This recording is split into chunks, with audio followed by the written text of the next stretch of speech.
እንግዲህ የአብይ አህመድ አገዛዝ ፋኖን በተለያየ መልኩ አዳክማለሁ ብሎ የሞከራቸው የወረወራቸው ሁሉ ከሽፈውበታል። በጦር ሜዳ ሞከረ።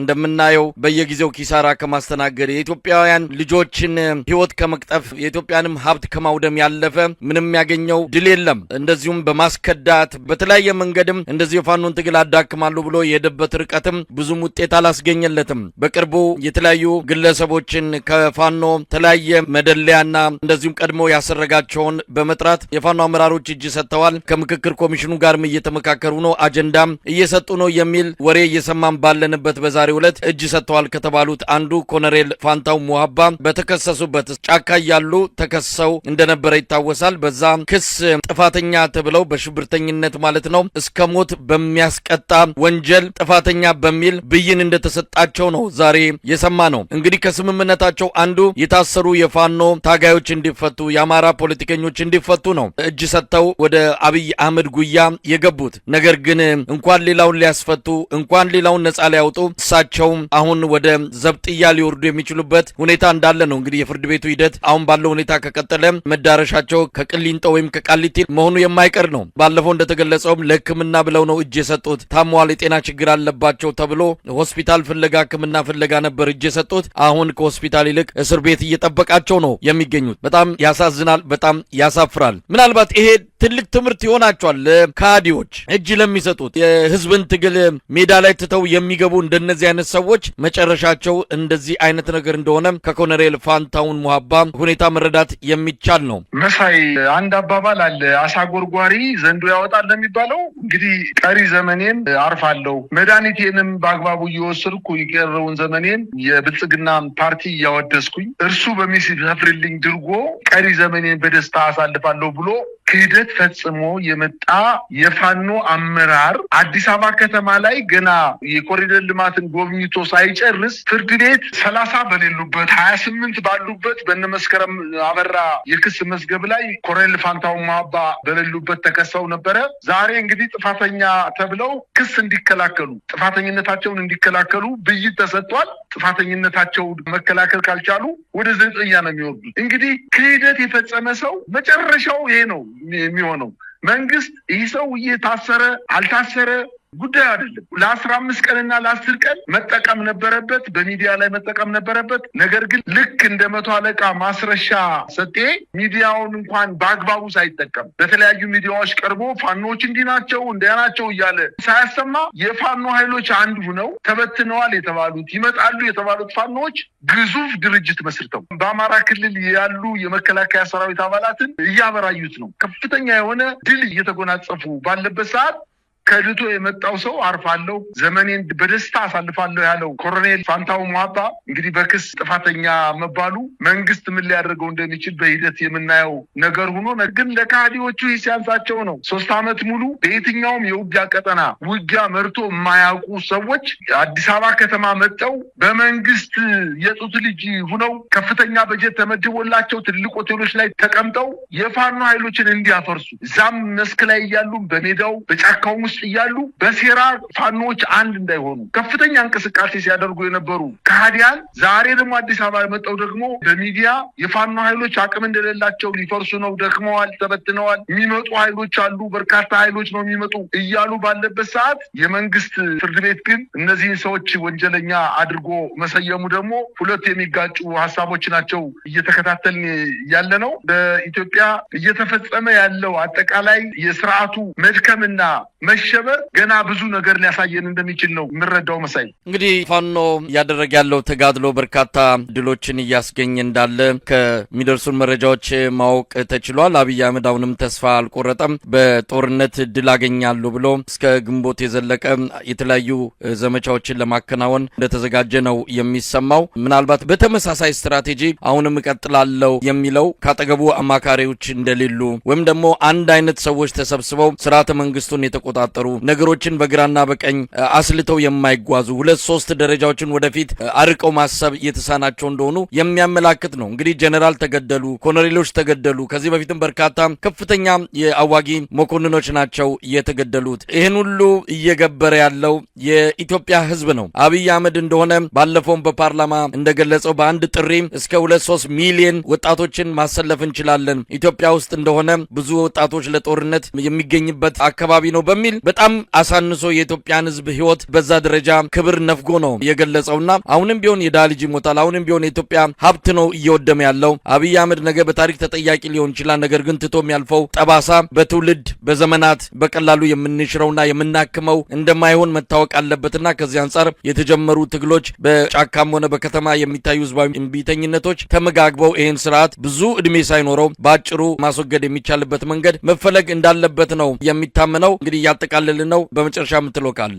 በውጊያ ጄኔራል ተገደለ ማለት እኮ መከላከያ ሰራዊቱ ፈርሷል ማለት ነው። ጄኔራል እንግዲህ ከሞርተር ከዲሽቃ ከዙ 23 እና ከመድፍ ርቀት ውስጥ ገብቶ አያዋጋም። ማዘዣ ጣቢያ ተቀምጦ የመስመራዊ መኮንኖች ወታደሩን እየመሩ ውጊያ ይካፈላሉ። መስመራዊ መኮንኖች መሞታቸው የተለመደ ነገር ነው። እጅ መስጠታቸው የተለመደ ነገር ነው። መቁሰላቸው የተለመደ ነገር ነው። ነገር ግን አንድ ጄኔራል የኮር አዛዦች አነጣጥሮ በሚመታ የፋኖ የስናይፐር ተኳሾች ተመታ ማለት የለም ማለት እኮ ነው። መከላከያ ሰራዊቱ የለም። ከፍተኛ ወታደራዊ እልቂት የተፈጸመበት የፌዴራል መንግስቱና የህወሓት ኃይሎች ባደረጉት ጦርነት ውስጥ ጄኔራል ሞተ ሲባል ሰምተን አናውቅም። እየተደበቀ ነው እንጂ ከዚህ በፊትም እኮ በርካታ ኮሎኔሎች ተሰውተው እያሉ ወደ ሐዋሳ አካባቢ ወስዶ የተቀበሩ አሉ። በአማራ ክልል ወደ ሰቆጣ አካባቢ ተወላጅ የነበሩ ኮሎኔሎች ተገለዋል። በርካታ ኮሎኔሎች ቆስለዋል፣ ተገለዋል። ይህንን ስናየው ከእንግዲህ በኋላ የብልጽግና መንግስት በመከላከያ ኃይል መዳን እንደማይችል የፋኖ ኃይሎች እየወሰዱበት ያለው እርምጃ እያሳየ ነው። ፋኖዎች ግን ከዚህ ዘለዋል። አሁን የመከላከያ ሰራዊቱን መግጠም አይደለም፣ በዋነኝነት ከቀጠናው አካባቢ ከሚንቀሳቀሱ በተለይ በኢትዮጵያ ክልሎች ባሉ መሳሪያ አንግበው ከሚታገሉ ስርዓቱን ለመጣል እንቅስቃሴ ከሚያደርጉ ኃይሎች ጋር ስምምነት እየተፈጸመ ነው። በዚህ ትናንትናው ዕለት እንኳን ብልጽግና የአማራን ህዝብ ከሌሎች የኢትዮጵያ ወንድሞቹ ጋር በሰላም እንዳይኖር እንደ ጠላት እንዲታይ በማድረግ በቤንሻንጉል፣ በአርሲ፣ በወለጋ ያልተገባ ከፍተኛ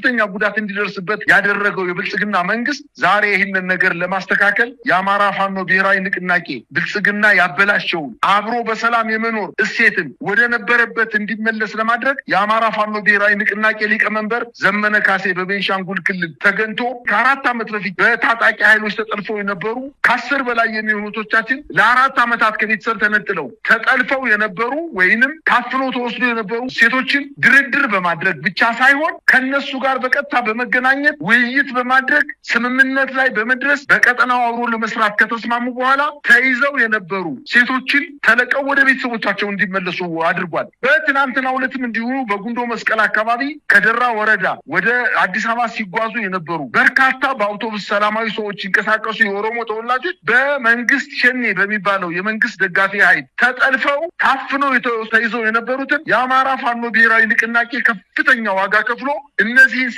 5 ሴቶችና 2 ወንዶችን ዋጋ ከፍሎ ካስለቀቀ በኋላ ለቤተሰቦቻቸው እያስመለሰ ነው። የአማራ ፋኖ ብሔራዊ ንቅናቄ ካሁን በኋላ ከመሬት ከፍ ብሎ ስለ ኢትዮጵያ የሚያስብ ስለ አማራ ብቻ ሳይሆን ስለ ኢትዮጵያ መቻቻል አብሮ መኖር የሚያስብ ድርጅት እንደሆነ በበርካታ ማሳያዎች መጥቀስ ይቻላል። ከዚህ አለፍ ስንልም አገዛዙ ምርጫ አደርጋለሁ በ11ኛ ዙር ዘመቻ መልክ የአማራ አካባቢ የሚንቀሳቀሱ ኃይሎችን እመታለሁ ብሎ ከፍተኛ ጦሩን ይዞ ገብቶ ለ11ኛ ጊዜ ዘመቻ ጀምሯል በዚህ 3 እና 2 ቀናት ውስጥ። ነገር ግን ምንም ውጤት ባያመጣም እንኳን አገዛዙ በዓለም አቀፍ ሚዲያ በዓለም አቀፍ ተቋማት ዘንድ ከፍተኛ ክሳራ እየደረሰበት እንደሆነ ከትናንት በፊት የወጣው የሂውማን ራይትስ ዎች መግለጫ ችግር ያለበት መንግስት እንደሆነ አጋልጠዋል። እንግዲህ በትናንትናው ዕለት መግለጫ ሲሰጥ ከ2018 የታቀደውን ምርጫ አያይዞ በገለልተኛ መገናኛ ብዙሃንና በሲቪል ማህበራት ላይ መንግስት የሚወስደው እርምጃ አጠናክሮ ቀጥሏል ሲል ከሶታል። መንግስት ቀድሞውንም በሀገሪቱ የሰብአዊ መብት አያያዝና ለዜጎች መብት መከበር ጉልህ ድርሻ እንዳላቸው የሚታወቅ ቢሆንም ለነጻ የሲቪል ማህበራት ያለው ቦታ ዝቅተኛ መሆኑን ጠቅሶ አሁንም ችግሩ ተጠናክሮ መቀጠሉን አያይዞ ጠቅሷል። የሰብአዊ መብት ድርጅቶችና አንቂዎች ላይ ዛቻ፣ ማስፈራራትና እስራት ተጠናክሮ መቀጠሉን በበርካታ ሀገራትን ዛቻና ማስፈራራት፣ እስራት እየደረሰባቸው በመሆኑ ሀገር ጥለው እየተሰደዱ መሆናቸውን ጠቅሶ የኢትዮጵያ መንግስትን ከሷል።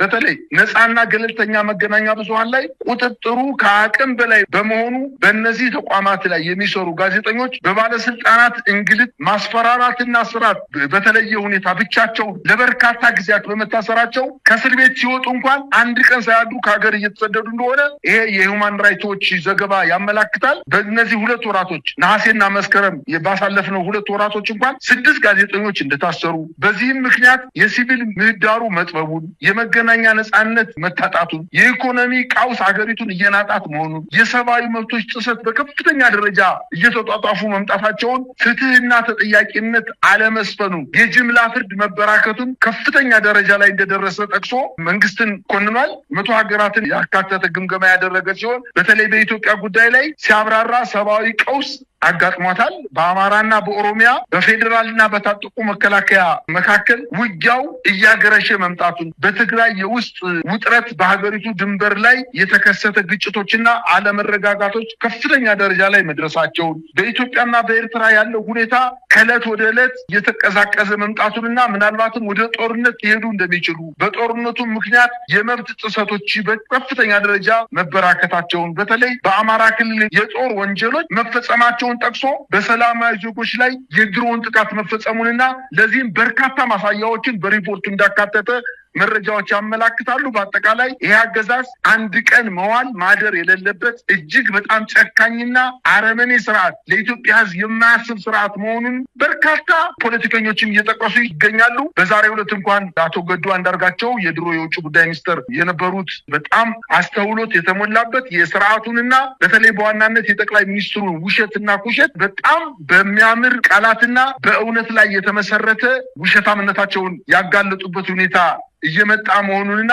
ሌሎችም ምናልባት ከሱ ጋር ሲሰሩ የነበሩ በጥሮታ የተሰናበቱ የተባረሩ ከሀገር ተሰደው የሄዱ በርካታ ፖለቲከኞች አሉና ያተጎዱ አንዳርጋቸውን ፈለግ መከተል እንዳለባቸውና ዝም ማለት ግን የኢትዮጵያን በተለይ ደግሞ የአማራን ሕዝብ አሁንም ስርዓቱ ይጨፍጭፈው እንደማለት ስለሚቆጠር ወጣው ጠቅላይ ሚኒስትሩና የዚህን አገዛዝ ቁንጮ የሆነውን በደል ማጋለጥ እንዳለባቸው እንደ ግረግ መንገድን ማሳሰብ ፈልጋለሁ። መሳይ